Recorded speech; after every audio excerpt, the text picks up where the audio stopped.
Hi, and welcome to BizTech's Aha, the coaching show. Now, this show is all about coaching and it's produced in partnership with Corporate Coaching Academy. I'm Brian Fernandez, and today we explore the topic of personal branding for coaches. To give us deep insights, we have Grace Tan, founder, photographer, and coach for stories as well as Rethink Life. Now, welcome to the show, Grace. Thank you. Thank you, Brian. It's a pleasure to be here. Now, after I stumbled on that little intro of you, Grace, why don't you tell us about what you do and both your companies and also your journey into coaching? Yeah, gladly. Well, I have two companies actually. The main one, my background is actually film and television. I studied film and television and I started working in that industry. And along the way, I found myself in the photography line. And so that's how I actually became a photographer and started my business 16 years ago now. And that business is called Stories. So I do photography and video production there. But as a coach, I actually started that journey about 4 years ago in 2020. And Comma Rethink Life was an initiative that I had started just before I actually became a certified coach. It was really a journey for me to actually get into talking about issues that were relevant for me as a wife, as an entrepreneur, as a mom. And for Comma, the whole perspective was really about marriage and parenting. That's how I started. Okay. But like over the years, I kind of like figured out how to maybe consolidate all of these things, and then under Comma Rethink Life, that's where my life coaching sits. So for Stories, I still run my photography business. I do some coaching as well with entrepreneurs who are interested in personal branding, and so that's why this coexists together. Okay, interesting.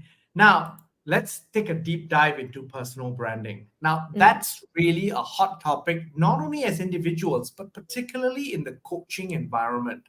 Yep. Now, why do you think then in the coaching landscape is personal branding just ultra crucial? Wow, in the whole coaching business, really, it's about building trust. Really, it's one of our core competencies as coaches, right? And so, personal branding is part of that journey of actually establishing trust with the potential clients that may come your way.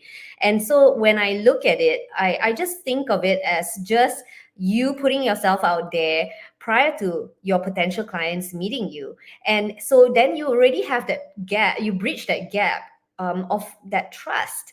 And so then this whole element, it's already taken away from you even before you actually meet somebody, whether it's online or a physical meet. So I would say, like Jeff Bezos says, actually, like your brand is what other people say and think about you when you're not in the room. I think that's about the quote roughly around that lines. Okay. And that's the best way to describe your personal brand, really. What do people think about you? What do they say about you? And people have an opinion anyway, so we might as well try to shape that opinion and form a right opinion about ourselves. Okay. I think I'm going to ask a question which a lot of new coaches want to ask. And here goes really. I've just been certified as an ICF coach. How Oh, do I? congratulations. No, Oh no, no, you it's say that. Oh, this right, is okay. a hypothetical It's a question, coach. man. I thought you were saying. So then, how do I build my personal brand? What are some of the Yeah. key things that I need to do in order to attract new business and really literally attract new business rather than me going out and getting new business? Yeah, Yeah. Okay. Well, I think a lot of people who become coaches, they come from very, very different industries. I think the ones that I have met, a lot of people come from a very corporate background, so being used to working for someone else in a different, very, very different role, whether it's a HR role or some kind of management role, leadership role position, and suddenly to kind of like come out and brand yourself, and it's like a transition, and that whole stage, right, of putting yourself out there. And I mean, the same thing goes for me when I started out, right? Nobody knew me as a coach. Nobody knew me as like, okay, Grace. They just associated me with only photography. And so I had to kind of shift that perception and shift that perspective. Yeah. And I would say that it definitely takes time, but that process actually starts with you being clear about who you are and who do you want to reach out to and what do you want to say about yourself, right? I think if I could put it in a way that, like, let's say if your life was a book, people see the cover of your book, which is visual, right? They see your face, your what, how you show up online, all of those kind of things. But then what would be the content of the book be? That whole section sometimes is not very clear to a lot of people. Like, it might be clear in your mind, it may not be clear how you actually present it outside to everybody else. So I would say that the process actually needs to start from a lot of self-awareness, a lot of digging in deeper to think about your values, what you stand for, who are you helping, right? All of that process, it is actually a deep dive into that. And that was what I actually had to go through. Like, when I came out as a coach, I had to ask a lot of questions about the to my ask myself a lot of questions. And part of it was to discover that one of my core values is actually family. And Okay. family, yeah, so family, it's like looking at family across the world, from like my photography side, because I actually photograph a lot of families, like, and that's communities are very important to me, building communities, making sure everybody lives a life that's best. And I think those things are the things that I cherish. I really believe that everyone has only one life, so make the best of your own life, make the best of the relationships that you have around you. And so when I kind of like honed into that value and I saw it across the board for everything that I did, and I was like, okay, that's actually almost like a niche, I would say, that I would be able to get into. And that was the start of me slowly discovering myself and how I actually kind of like even thought about this whole big topic called personal branding. But Grace, as you were explaining that, I'm thinking of you as a person. That Yeah, resonates very clearly. yeah. Grace, the photographer, the family person, and stuff like that. And that's a very powerful differentiator. As you said, just as we started the show, most of the people come from a very corporate, so that is the brand that they carry. But yours Mm, is obviously a very clear differentiation. Now, Grace, I want to ask you a different question. Personal branding is different things to different people. And, yeah. and yours is obviously family and stuff. There is a myth Mm-hmm. that branding is the purview of extroverts. Now, if you're an introvert, how do Yeah. you how do you do this personal branding thing? How does that work? It seems almost a antithesis of what you are as a character. Yeah. Uh, Believe it, I mean, I'm an introvert. Actually, we don't really know one another, but I Okay. would say some of my friends who sometimes they look at me and they're like, "No way," or "Are you sure you're introverted?" It's like, okay, I think I would say I'm a trained extrovert. Okay. Yeah. So I think the perception sometimes is that, like, you need to be so out there, you talk about yourself and it's all very, you flaunt yourself. And so sometimes people don't like that. And introverts somehow, they have their, as introverts, we kind of like have a lot of our own thoughts to ourselves, and we say that, like, it's so hard to be out there or to show myself out there and um, to make such a big fuss about who I am, right? If people look at me, they should want and be attracted to me as it is, as what you mentioned earlier. But the thing is that like people won't know unless someone talks about it or you make some kind of conversation or you show up, whether it is sharing your thoughts online. And I think when how I dealt with it was really to kind of like just express my thoughts out through my writing. And Okay. it felt like a very introverted activity, right? Like almost like a journaling to myself. And then I just like said, someone out there might need to hear this.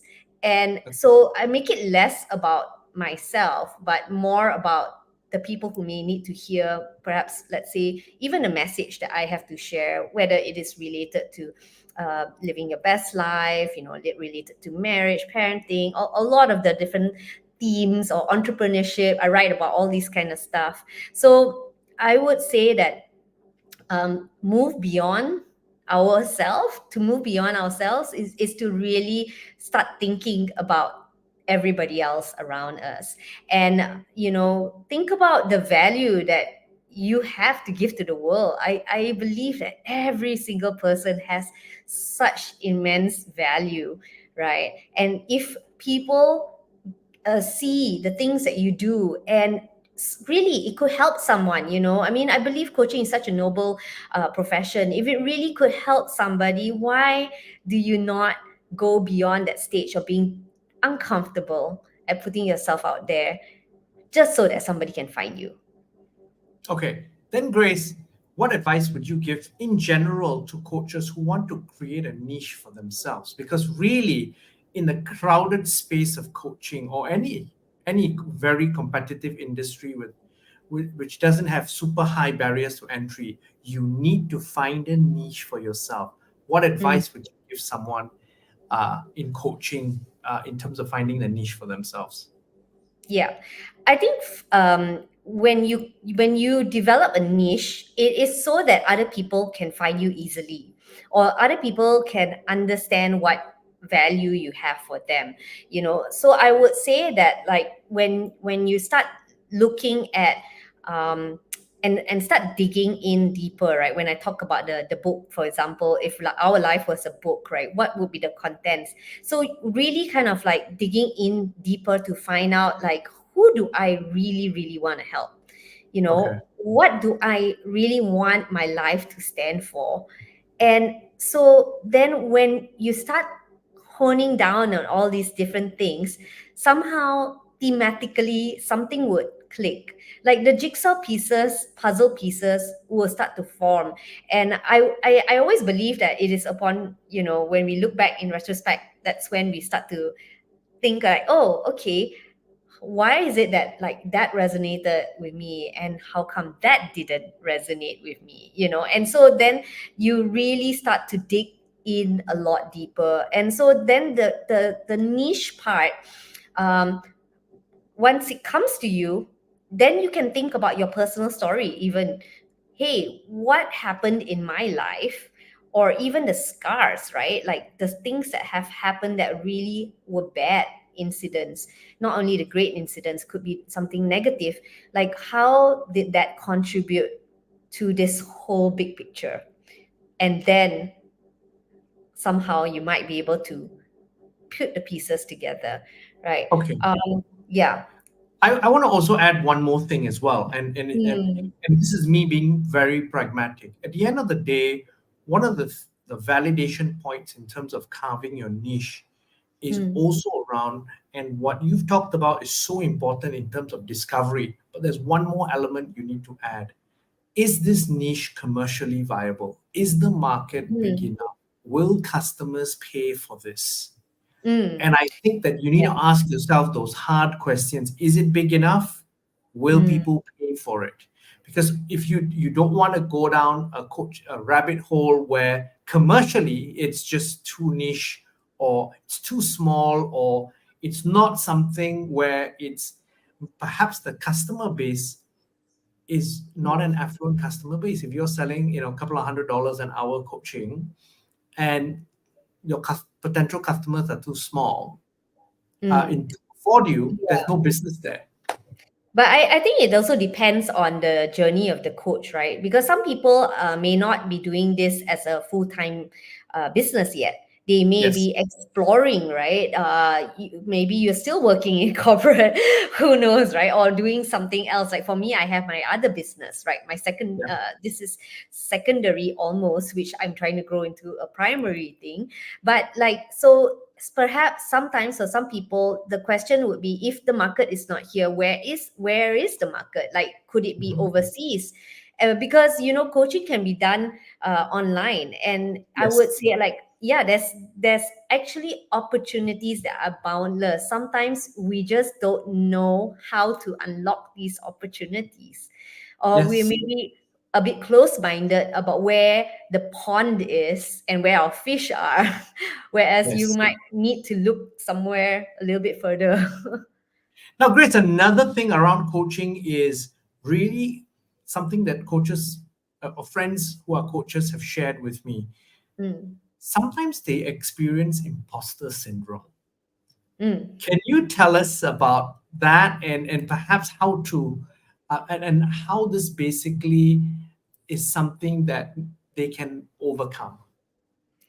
Yeah, I believe all of us at some stage in our life would have experienced some kind of imposter syndrome at some stage. And that is really because there is a gap between where you are now and where you want to be.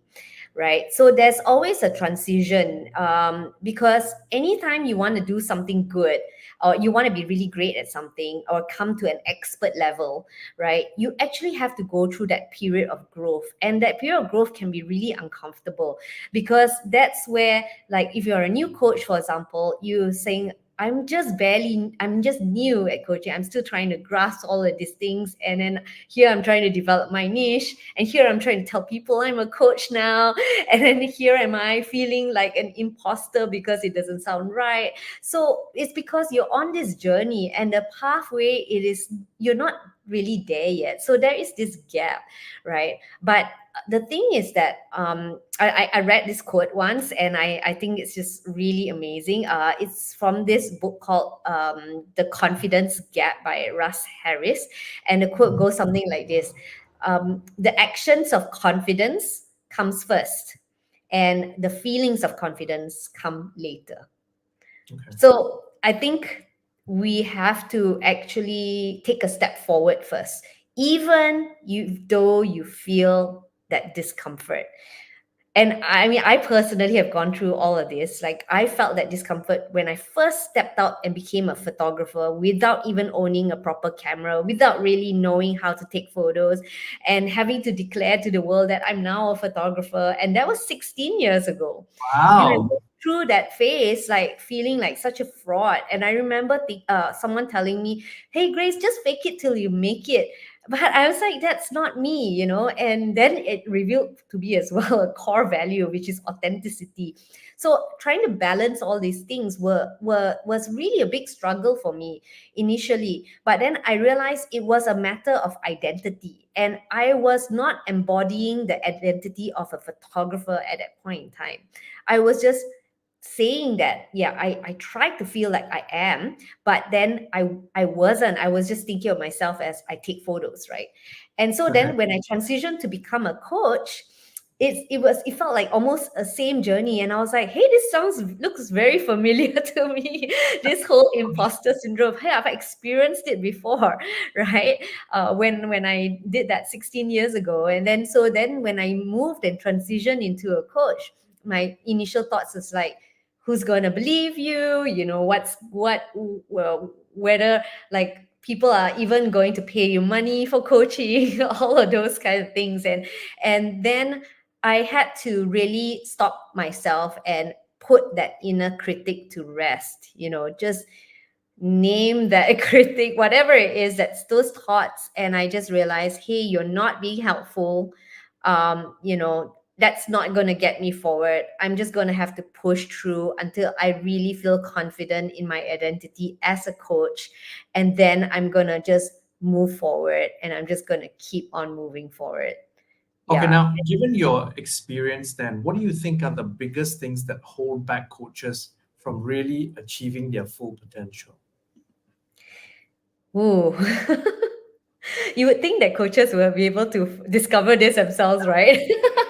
But Yeah, I but think we then, all have this. all are human beings.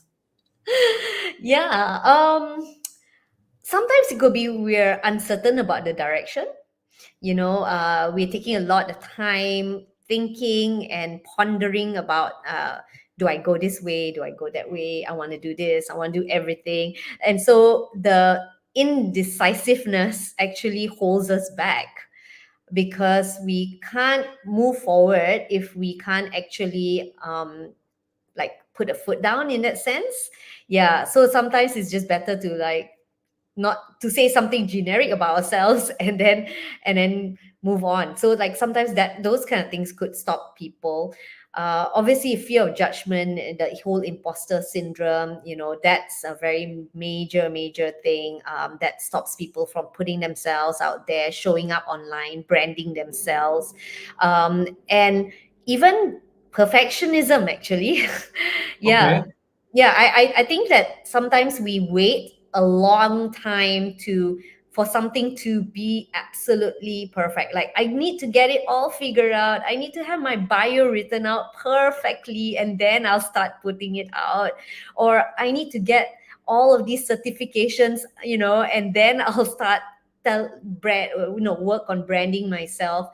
Yeah, but the thing is that we're always work in progress, and Yeah. I don't think we'll always really feel that we are absolutely 100% there. uh I don't know, that's my thoughts. That's why I feel maybe that we go through this process, and yeah, we can't wait to be perfect. We can't wait for everything and all the stars to be aligned. We just have to start where we are. Yeah. Grace, it's been a fascinating conversation. I really learned a lot. But before we leave, any Mhm. final thoughts you'd like to leave the audience with? Wow. I think personal branding to me is really an extension of who you are authentically. It shouldn't be something put on, it shouldn't be something that's unnatural. But as I mentioned earlier, embodying that identity of who you want to be, and maybe that progress as you're going along this journey, as you're developing that persona of that ideal self of yours. And then as you put it down, even on paper, even as you write your bio, for example, as you share stories of yourself, I just want you to remember that you can actually change the world by just being yourself. And so if you don't start now, then when? Grace, on that positive note, thank you very much for taking your time to be on the show. Thank you, Brian. Really appreciate this, and I really enjoyed the conversation too. And likewise, thank you very much, Grace. We've been speaking to Grace Tan. She's a founder, photographer, and coach at Coach for Stories and Rethink Life. I'm Brian Fernandez, and you've been watching and listening to BizTech's Aha, the coaching show, which has been produced in partnership with Corporate Coaching Academy. Now, the show will be on our website, www.biztech.asia, coaching CCA's website, as well as our syndication partners, TV stations, radio stations, and websites. Thanks a lot for tuning in.